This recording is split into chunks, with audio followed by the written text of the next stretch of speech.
Shalom, welcome back to Sister Kate Show Farm Mountain. Welcome back, YouTubers and believers. I wanted to talk to you today about the cold. Can you survive it? I remember when we lived in suburbia in a normal house, and as soon as temperatures started dropping into like 50s and the 60s, we were all excited because we would start wearing our favorite jeans instead of shorts.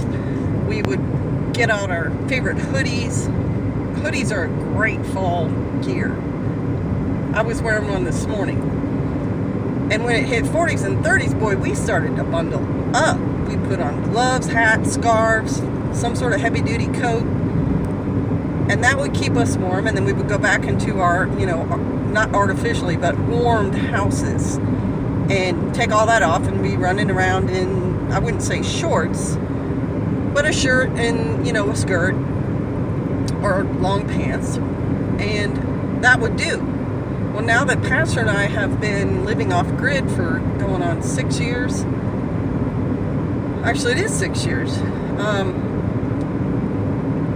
we've gotten way more attuned to the weather. We've gotten way more used to it. And yes, the temperature is changing now. Fall is definitely here. We're getting our fall and winter garden in. We are bringing in firewood and having fires to warm the house. We sleep with no fire unless it's a really cold nighttime, maybe in the 20s. This morning when we got up, it was 42 degrees. Now remember, I said it was 42 degrees when I used to live with heat in the house year-round, or air conditioning and heat. I would need to put on a couple of layers, a winter coat, gloves, scarf, hat. This morning I got up in my pajama and I put on some warm socks and a hoodie, and I pattered around in that, and I cooked our breakfast in that, and I was okay. So that's a huge difference to what I used to need, and I bet it's the same with you. I bet right now, if you have a day that's like 30 degrees, you're going to have your winter stuff on, boots, heavy socks, etc., gloves. So how do you get more used to the weather? Keep your house at a cooler temperature, go outside more, or even turn your thermostat down. Instead of keeping your thermostat at 80, 72, 68, whatever you have it at, try setting it down to 50 and see how you sleep and what it's like to get up. The other thing that makes cold weather more bearable, besides a wood stove fire, is warm water. Having hot beverages and soups to eat and drink.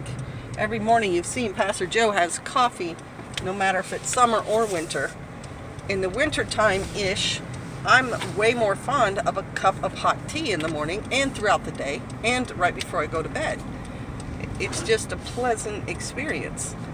So if you do start opening your windows more and turning your thermostat down, use the hot water to kind of help you keep your body temperature regulated. You guys can get hot water right out of the tap, and depending on where you set your temperature gauge, it might even be hot enough to make a cup of tea. Just to let you know, tea is way better if you pour boiling water over it and you let it steep about 2 minutes if it's a caffeinated tea. If you let it steep longer than 2 minutes, you're going to get that bitter after flavor. So that's why you don't want to do that unless it's a herbal tea or a non-caffeinated tea, and then you want to keep it 4 or 5 minutes to get the real flavor of the peach or mint or whatever it is you're drinking. So those are my thoughts on the cold this morning. How cold can you bear it? What do you do to make it bearable for you? And don't you think it might be a useful skill to get yourself a little bit more attuned to cold weather? What if your flight comes in winter? All right, just thoughts for you to think about. Shalom.